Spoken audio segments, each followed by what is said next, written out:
Bonjour à toutes et à tous, bienvenue, c'est Smart Impact, l'émission de la RSE. Vous connaissez ces trois lettres, responsabilité sociale, sociétale et environnementale des entreprises. Avec mon invité aujourd'hui, Camille Egloff, directrice associée senior au Boston Consulting Group, avec elle on va poser les enjeux de la décarbonation du transport maritime. On verra notamment comment partager les coûts entre les différents acteurs du secteur. Pour notre débat, c'est un nouveau binôme d'entrepreneurs pour la planète que je vous propose de découvrir. On restera en mer d'ailleurs, vous verrez, avec Olivier Bartz, le fondateur de Green Systems Automotive, et son mentor Bruno Delahaye, président de Sud Plaisance. Et puis la bonne idée du jour, elle est signée Unigreen, une gamme zéro déchet pour la maison et pour les tout petits. Voilà pour les titres, on a 30 minutes pour les développer. C'est parti, c'est Smart Impact.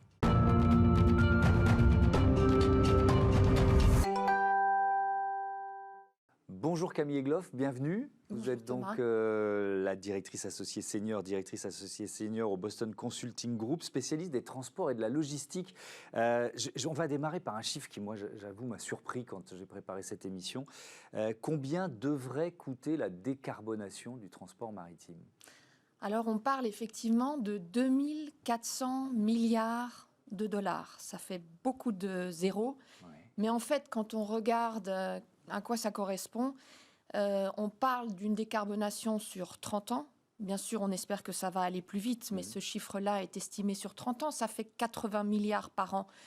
Si, Thomas, on le ramène au conteneur, eh bien finalement, c'est 100 $ au conteneur. Donc là, tout de suite, on revient sur des chiffres qui sont plus raisonnables. 100 $ au conteneur, quand vous vous dites qu'aujourd'hui, transporter un conteneur coûte entre 1000 ou 1500 $ au client, bien sûr, ça peut monter plus haut, oui. Mais finalement, on reste dans 10%, 6% du prix total d'un conteneur. Donc, vous voyez, on prend un chiffre ça très devient haut acceptable. Et ça devient acceptable, exactement. Ouais. Alors, d'autres chiffres pour savoir ce que ça représente finalement la pollution, les émissions de CO2 de ce secteur. 10 milliards de tonnes de marchandises transportées chaque année par bateau, ça représente à peu près 90% des marchandises qu'on consomme. 3% des émissions mondiales de gaz à effet de serre. Une hausse de 10% lors de la dernière décennie. Cet objectif, donc vous dites, il est quand même relativement lointain, mais un transport maritime à zéro émission, on dit aujourd'hui, c'est possible, ce sera possible. Technologiquement, les pistes existent déjà, vous voyez ce que je veux dire ? Tout à fait. Alors déjà, les objectifs, ils sont posés par l'Union européenne, ils sont aussi posés par l'Organisation maritime internationale à échéances différentes. On parle de 2030, on parle de 2050. Mais finalement, les clients, souvent, demandent à ce que ça aille plus vite. Un Ikea, un Apple ont mis des objectifs à 2030 très agressifs. Je reviens quand même à votre question. Donc, votre question, c'est est-ce que les solutions existent ? Et moi, je suis très optimiste. Oui, les solutions vont être trouvées. C'est-à-dire qu'on est sur le chemin. Elles ne sont pas encore toutes là. Ce qu'il faut savoir, c'est que pour réussir à décarboner, en fait, vous avez des solutions qui sont à la fois opérationnelles, qui sont technologiques et puis qui sont, bien sûr, ces fuels du futur. Oui. Si on se dit les solutions opérationnelles et technologiques, finalement, ça va vous aider à peu près adresser 20-25% du problème. Oui, le plus important sur les 2400 milliards, je crois que 1700 milliards, c'est le carburant, c'est ça ? Voilà, donc 2/3, c'est le carburant. Et ce sont des carburants du futur. Donc, il y a déjà aujourd'hui des carburants qui sont moins polluants, comme par exemple le gaz naturel liquéfié. On sait que le transporteur français mondial, mais CMA-CGM, qui est un des leaders de l'industrie française, a sa dernière flotte de porte-containers géants qui est propulsée au gaz naturel liquéfié. Ça, c'est déjà un carburant qui pollue moins, notamment tout ce qui est particules dans l'air. Il y a une réduction de 80-90%. Donc, c'est déjà des bonnes nouvelles. Après, il va falloir aller beaucoup plus loin. Ce sont les fuels du futur. L'ammonia, l'hydrogène, les fuels aussi alternatifs, synthétiques. les biofuels qui, eux, seront la véritable solution. Ça veut dire que les solutions, on va dire, électriques, j'ai vu qu'il y avait un cargo électrique autonome qui avait été testé en Norvège, pas d'émissions de CO2 et bientôt plus d'équipage, on verra si c'est acceptable, ne serait-ce que psychologiquement. Est-ce que ça, c'est infinitésimal par rapport à ce que... ou est-ce que c'est ça l'avenir ? Effectivement, les bateaux à propulsion électrique, c'est quand même infinitésimal. Ouais. C'est une solution, mais c'est des solutions qui sont applicables seulement sur du transport de courte distance. Et il faut aussi les infrastructures, notamment portuaires, pour pouvoir recharger les bateaux. Donc, effectivement, Yara a lancé... entre ces usines et un port spécifique, mais vous voyez, ça adresse vraiment une petite partie. Ça pourrait s'appliquer aussi sur les ferries. On le voit pas mal déjà dans les ferries, le transport de passagers, sur les transitions entre Marseille et la Corse. Donc ça veut dire, vous avez un peu répondu à la question, mais il y a des transporteurs sous la pression de certains de leurs clients. C'est aussi intéressant, ce mécanisme qui se met en place, qui ont déjà amorcé le virage, qui sont plus avancés que d'autres. Oui, effectivement. Il y a alors le push, il vient de plusieurs parties prenantes. Ce sont les clients, ce sont les autorités, ce sont bien sûr les régulateurs, mais les armateurs eux-mêmes et les compagnies de transport sont tout à fait focalisés à pousser cette décarbonation et s'investissent énormément. Donc ils sont vraiment acteurs, ils ne sont pas simplement... poussés par d'autres, ils prennent le taureau par les cornes et on voit par exemple, j'ai cité déjà CMA-CG, mais on voit aussi Maersk qui est le grand concurrent mondial qui investit aussi beaucoup. On voit aussi tous les acteurs de la chaîne du transport comme les logisticiens qui proposent des produits également décarbonés autant que possible à leurs clients. Alors ces $100 du container, qui va les payer ? Il faut partager les coûts, c'est ça la solution ? Oui, bien sûr, ça va être un coût partagé.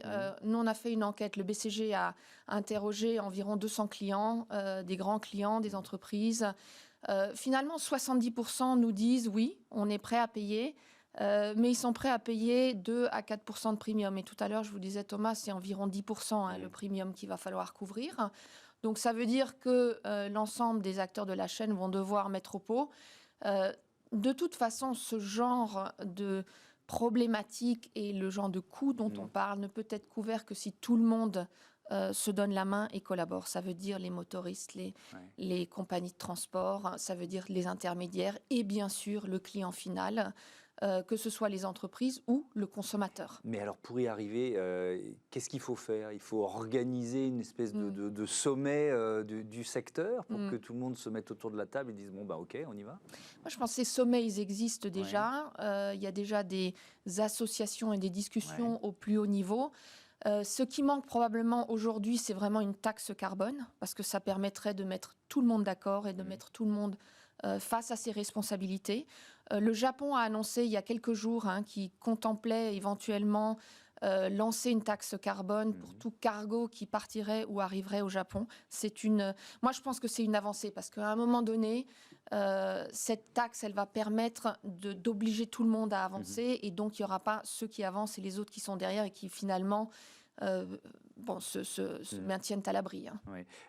Mais alors au bout de la chaîne, il y a les consommateurs. Alors, ils sont à l'origine, puisque la pression dont on parle, elle vient aussi des consommateurs, et puis ils sont au bout de la chaîne sur le coût et le prix des produits qu'ils vont payer. On est en pleine période d'inflation, elle va sans doute durer, et les hausses de prix, elles ne sont pas acceptables de la même façon en fonction de son niveau de vie, de son salaire.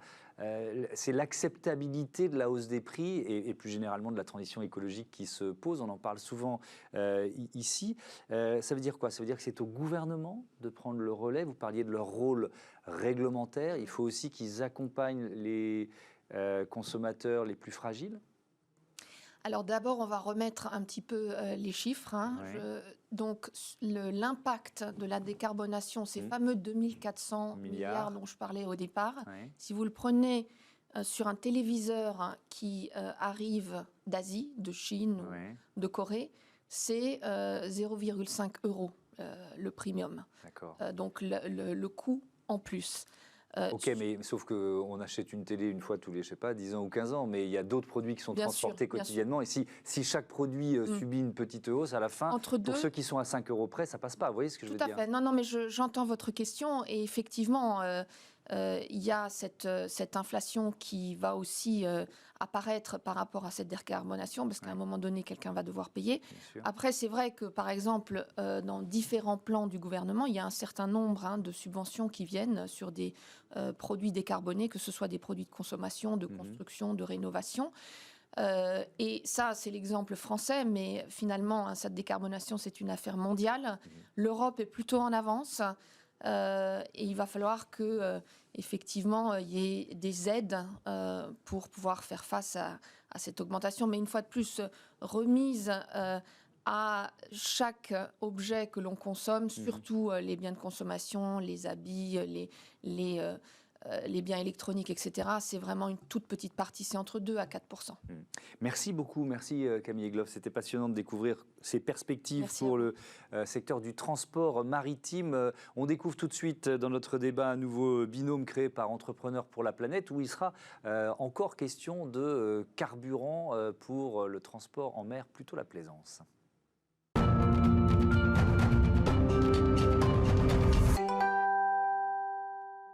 Entrepreneurs pour la planète, l'idée est simple, mettre en contact des créateurs d'entreprises à impact et des mentors, des femmes et des hommes qui vont mettre leur expérience, leur réseau au service de ces projets pour les aider à passer à l'échelle. Alors on avait reçu la fondatrice Hortense Bataille fin mars, ensuite un premier binôme en avril, c'était Clémence Castaldi, la patronne d'AXA Life, et puis Yacine Cabèche, le fondateur de Circuleg. Aujourd'hui, je vous présente Olivier Barthes, bonjour. Bonjour Thomas. Vous êtes le président, le fondateur de Green Systems Automotive. À vos côtés, Bruno Delahaye. Bonjour. Bienvenue. Le mentor, vous êtes président de Sud Plaisance. Alors justement, je commence avec vous. C'est quoi Sud Plaisance ? Sud Plaisance, c'est une entreprise de nautisme. On dit plus simplement un concessionnaire. Ouais. On est basé à Marseille, on est passé à Golfe-Juan, on est basé à Mandelieu. Et notre métier, c'est de fournir du plaisir au travers d'une expérience nautique irréprochable. Et donc, des belles marques de bateaux, voilà, du chantier naval, de la maintenance, de la location, du port à sec, tout le panel des activités d'un vendeur de bateaux. Olivier Barthes, quand et pourquoi vous avez créé GSA, Green Systems Automotive ? Alors, j'ai créé GSA avec mon associé il y a bientôt 4 ans, partant du principe que, étant motard et mon associé aussi, on s'est rendu compte que pour réduire l'empreinte écologique de l'utilisation des 2 roues motorisées, il n'y avait pas beaucoup de solutions qui nous étaient proposées. Et on a réfléchi à la solution qui était de faire fonctionner les moteurs thermiques de motos, et on verra plus tard de bateaux, avec des biocarburants pour réduire immédiatement leur impact écologique. D'accord, donc ces biocarburants, ils existent, on les trouve à la pompe, on est bien d'accord. Mais alors c'est quoi ? Il faut rajouter, qu'est-ce qu'il faut rajouter à une moto ? Il faut rajouter simplement un boîtier de ce type-ci, un boîtier de conversion qui permet de faire fonctionner un moteur thermique classique avec du biocarburant type superéthanol de 85 en lieu et place d'un carburant carboné classique. Vous vous êtes rencontrés il y a 1 an, c'est ça, à peu près, grâce à Entrepreneurs pour la planète. Alors, je commence avec vous. Qu'est-ce que ça vous a apporté ? Qu'est-ce que vous cherchiez finalement dans l'idée d'un mentorat ? Alors, pas d'idée préconçue. On s'est dit, nous, on est une entreprise jeune, innovante, qui est sur la voie de l'industrialisation et de la commercialisation de ses produits. Et on s'est dit que le mentorat était une bonne idée pour pouvoir intégrer les bons conseils d'entrepreneurs plus avisés pour passer de la start-up innovante qui est dans la recherche, donc c'est relativement simple à manager, vers le monde de la commercialisation et l'industrialisation, qui est un monde quand même beaucoup plus compliqué. Et l'intérêt de rencontrer un entrepreneur chevronné comme Bruno, c'était justement de nous faire gagner du temps et de nous éviter de faire des bêtises. Bruno Delahaye, c'est quoi l'engagement que ça représente pour vous ? Parce qu'il y a Sud Plaisance, il y a votre expérience d'une manière générale d'entrepreneur. Pourquoi vous avez dit j'ai quelque chose à apporter. Est-ce que c'est vous qui avez choisi cette entreprise ou pas ? Comment ça s'est passé ? Il y a un petit côté catalogue qui est très sympathique d'ailleurs, c'est qu'on vous propose d'avoir une synergie, parce que dans le choix du partenaire avec lequel on va travailler, forcément il faut qu'on trouve aussi un intérêt, il faut qu'on trouve quelque chose qui nous permette d'avancer dans les moments difficiles. Et donc effectivement, moi quand j'ai vu le projet au début, je l'ai trouvé extrêmement intéressant. J'avais ma petite idée derrière la tête quand même en me disant c'est bien les motos, mais on peut peut-être faire quelque chose. Avec les bateaux. Avec les bateaux. On va y venir. Et donc voilà, et donc c'est comme ça qu'on a pu pu discuter à un moment d'un pivot de l'activité avec Olivier. Voilà, mais quand on a 25 ans d'expérience avec le groupe Sud Plaisance, qu'on a vraiment tous les aspects du nautisme et qu'on comprend véritablement qu'on est, nous, dans une activité extrêmement ludique, que chacun peut comprendre qu'on adore faire du bateau, mais c'est un peu un cauchemar écologique. Parce que c'est ça, vous dites, je vends du rêve, mais du rêve polluant. Quoi. Voilà, 60-70 litres à l'heure, il y a un moment, on ne peut pas ignorer le sujet. Et malgré tous les efforts que l'industrie automobile fait pour pouvoir rationaliser tout ce qui est les consommations, si dans le nautisme on ne fait pas le même travail, il y a vraiment un problème. Donc voilà, cette rencontre, elle est née d'abord d'une vision commune par l'intermédiaire d'Entrepreneurs pour la planète.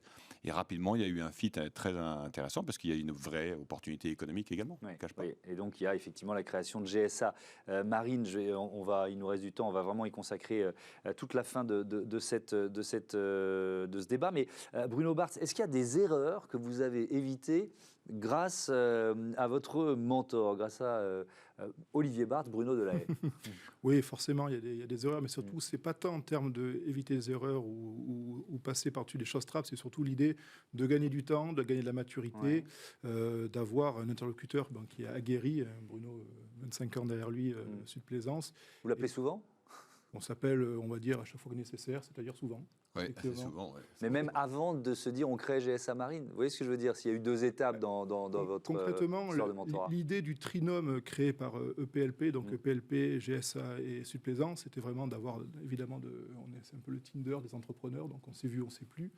Mais concrètement, on avait des idées assez communes sur le sujet, mais Bruno, il avait une vision qui était plus avancée que la nôtre. Nous, on développait beaucoup le projet moto en ayant en tête l'idée d'aller sur la plaisance.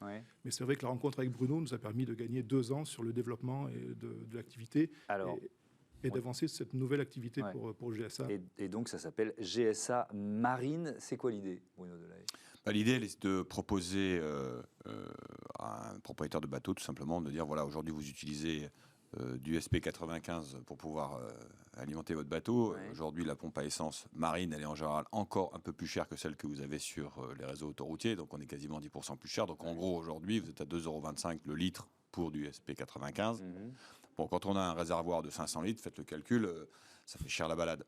Bon, et ça devient un problème puisque les ports sont encombrés de bateaux qui bougent de moins en moins. Et si en plus le carburant continue à monter, et il y a peu de chances qu'il baisse, il faut apporter des vraies solutions. Donc on a un sujet économique, on a un sujet écologique, évidemment.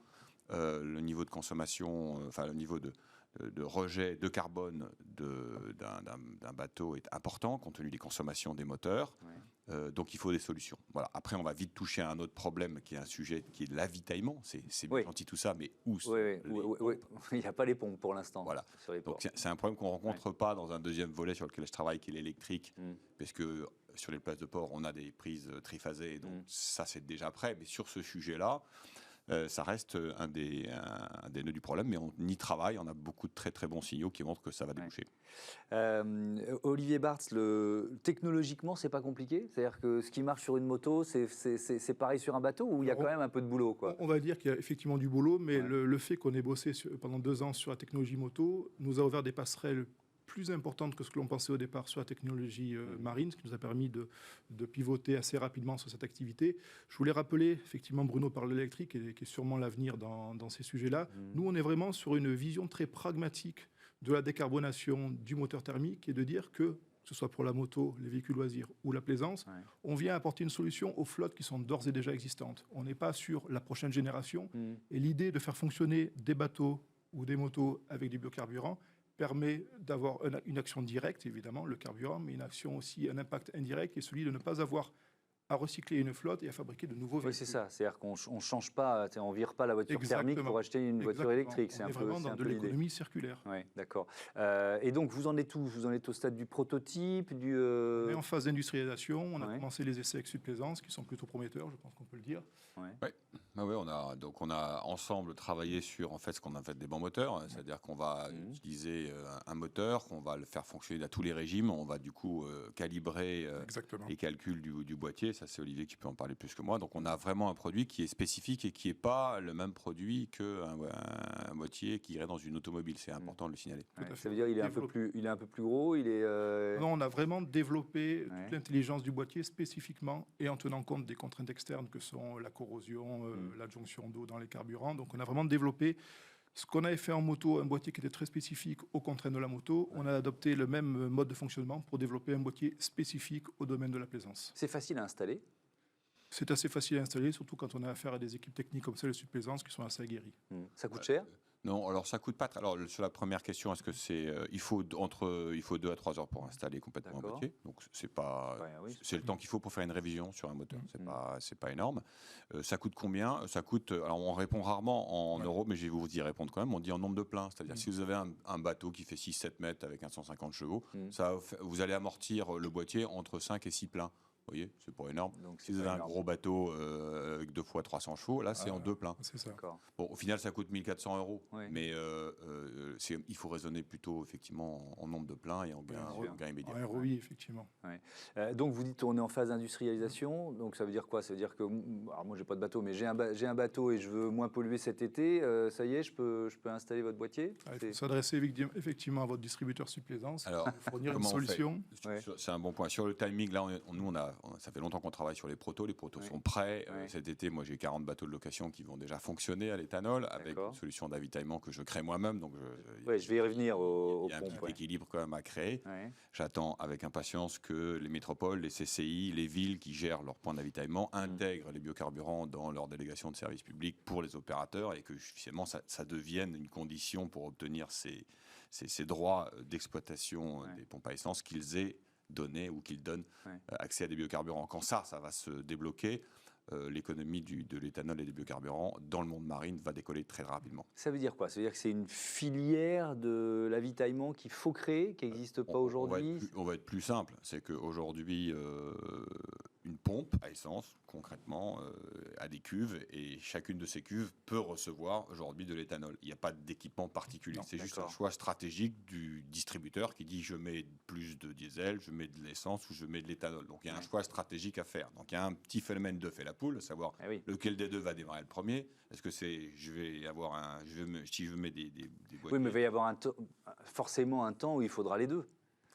Parce que tous les bateaux n'ont pas basculé en bioéthanol, vous voyez ce que je veux dire? Alors, l'intérêt, donc, est-ce que ça veut dire que les ports vont devoir s'équiper? L'intérêt, malgré de cette technologie, c'est que le véhicule qui est équipé devient un véhicule polycarburant qui peut recevoir indifféremment du samplon 95, du samplon 98 et de l'éthanol. Ok, ça c'est important. C'est un point très important pour les utilisateurs de se dire que si jamais ils partent en balade et qu'ils se rendent sur un port où ils veulent s'avitailler et qu'il n'y a pas de biocarburant, ils peuvent compléter leur plein avec un carburant classique. Effectivement, c'est un marché potentiel qui est quand même assez énorme. Je ne sais pas combien il y a de bateaux de plaisance en circulation, en France ou dans le monde, je sais pas. C'est effectivement un marché énorme, d'autant plus que si vous retenez ce que disait Olivier sur le fait qu'on est sur un marché existant, on ne demande pas aux gens de racheter un nouveau bateau, un nouveau moteur.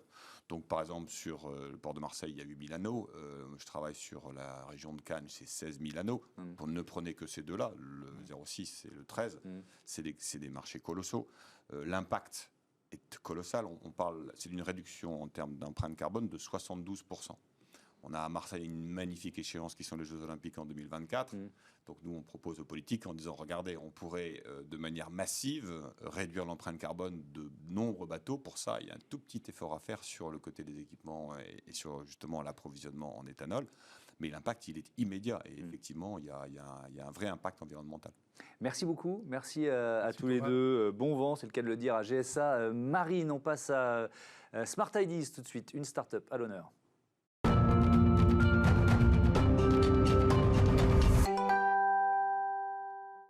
Bonjour Marie-Ève Berthelot, bienvenue. Vous êtes la fondatrice de Unigreen. Vous l'avez créé il y a 3 ans. Ce sont vos voyages, c'est ça, qui vous ont d'abord inspiré? Oui, déjà, c'est un voyage dans le Pacifique, en Nouvelle-Zélande particulièrement, où j'ai rencontré une personne qui a lancé sa marque de produits zéro déchet. Et en fait, j'ai rapporté certains de ces produits en France, je les ai testés. Et ça a commencé là, en fait. La graine, elle a commencé il y a 3 ans grâce à cette rencontre. Et donc, après, depuis, ça a bien évolué. Ça a bien évolué. On parlera notamment de la nouveauté qui est une gamme de vêtements pour enfants. Mais d'abord, ce qui est le point de départ de Unigreen, c'est quoi? C'est des produits pour la maison, c'est ça? Pour la maison, pour le quotidien, quand on part aussi. En fait, c'est de trouver des solutions en plastique à usage unique. Des alternatives. Voilà, des alternatives. Et du coup, on développe 3 réponses, 3 axes de réponse. La première, c'est de remplacer ce qui est jetable par du réutilisable.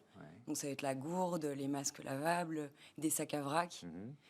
Ensuite, la deuxième réponse, ça va être de remplacer le plastique par des matières végétales. Donc, par exemple, l'éponge en fibre de coco qui remplace l'éponge jaune et verte qui est en polyuréthane et en triclosan. Ça, c'est une éponge en konjac, 100% végétale, qui remplace les produits exfoliants qui ont des microbilles de plastique et qui viennent polluer les océans. Et ça, c'est quoi? C'est un savon? Alors ça, c'est un savon, et du coup, c'est la troisième solution aussi, c'est de passer à des produits solides qui n'ont pas d'emballage ou juste le simple minimum.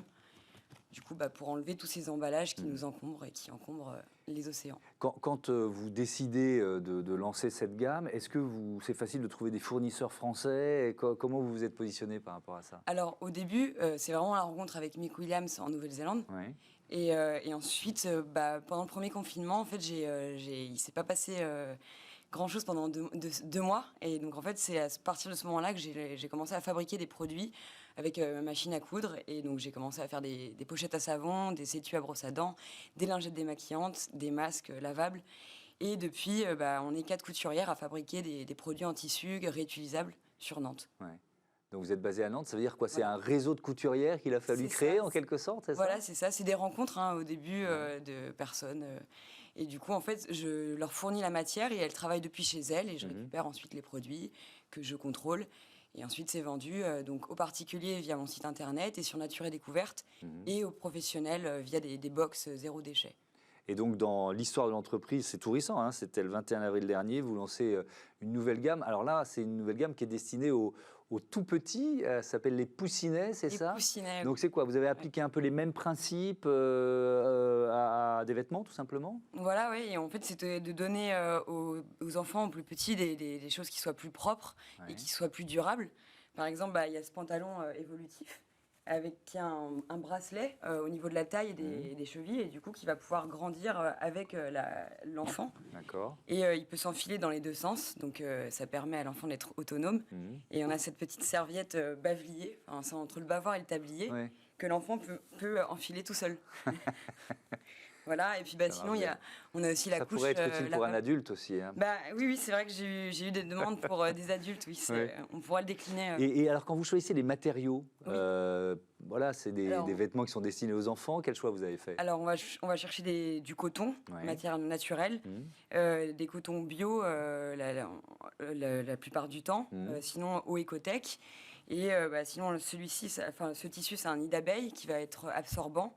Et dans le pantalon évolutif, c'est du jersey, donc il va y avoir quand même 5% d'élastane pour le donner un peu élastique, pour qu'il soit élastique.